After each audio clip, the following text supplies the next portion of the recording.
J'ai préparé 2 barils pour faire 415 bouteilles de whisky pour les 415 ans de l'Acadie, numérotées en date, en commençant par 1604 jusqu'en 2019.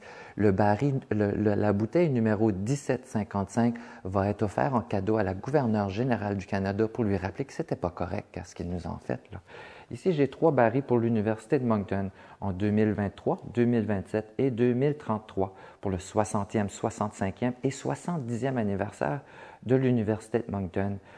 Tous les revenus de la vente des bouteilles de whisky vont aller pour créer une bourse d'études pour les prochaines générations. On devrait accumuler près d'un demi-million en bourse d'études pour les prochains Acadiens qui vont aller à l'Université de Moncton. On a ici, en 2034, on va célébrer la Grande Grant. On a François Gionnet qui est arrivé, qui était à Caraquet, qui a marché jusqu'à Halifax pour aller chercher les documents qui donnaient possession des terres aux Acadiens qui essaient de vivre ici. Puis il a remarché à pied avec les documents, puis il les a distribués aux 34 familles qui étaient à Caraquet. Ça, on a bien hâte de célébrer ça. 75e des Richelieu International. L'an prochain, ça va être à Ottawa. On a plusieurs Richelieu qui sont bien contents d'avoir 2 barils pour eux. Est-ce que c'est une commande, ça? Oui, c'est une commande. Un des barils, j'entends dire, va aller à les whiskies là, devraient se diriger où les gens des îles de la Madeleine sont très intéressés à ce whisky-là. C'est ça qu'on me dit. Ici, on a un festival des spiritueux à Fredericton qui va célébrer 25 ans en 2020. J'aimerais dédier ce whisky ici à Frank Scott, qui fait beaucoup dans l'industrie du scotch en Écosse, mais aussi ici comme ambassadeur au Nouveau-Brunswick. 260e anniversaire de la bataille de la Restigouche.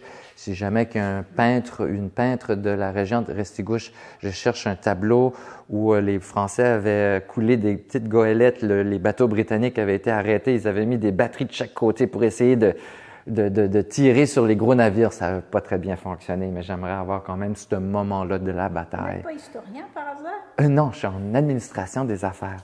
Nous avons ici un baril pour le Conseil économique du Nouveau-Brunswick qui sont des gens d'affaires francophones au Nouveau-Brunswick qui se sont regroupés ensemble pour faire du lobbying sur les sujets qui les préoccupent. J'étais un conférencier en 2016.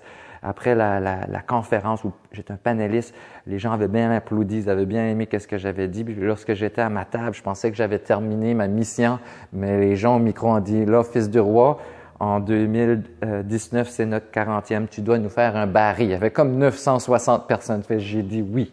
Est-ce que je peux poser une question? Oui. Pourquoi est-ce que certains, c'est marqué 73 C'est le 200, c'est le 200 litres à 73 degrés. C'est le baril numéro 48 qui a été mis en fût en septembre 2016 et c'est la réserve du 40e du Conseil économique du Nouveau-Brunswick. Ici, on a écrit il y a eu une lettre qui a été écrite au secrétaire des Jeux de la francophonie qui va se tenir en 2021 à Moncton. Dans la lettre, on veut faire une bourse d'études pour aider des gens à étudier en français dans les pays où le français est en danger. En échange, le baril, présentement, qui est à 73 %, doit être coupé avec de l'eau pour l'amener à 40 % avant l'embouteillage. Et on a demandé pour une bouteille d'eau de chaque pays de la francophonie pour couper le whisky avec de l'eau qui regrouperait tous les pays de la francophonie, qui serait une grosse collaboration de la francophonie. J'ai entendu Mme Jean qui parlait que la francophonie, ça devrait être dans le futur un organisme pour promouvoir le commerce puis les partenariats. Et ça m'a inspiré pour faire un whisky avec un partenariat qui inclurait tous les pays de la francophonie avec une bouteille d'eau de chaque de ces pays-là.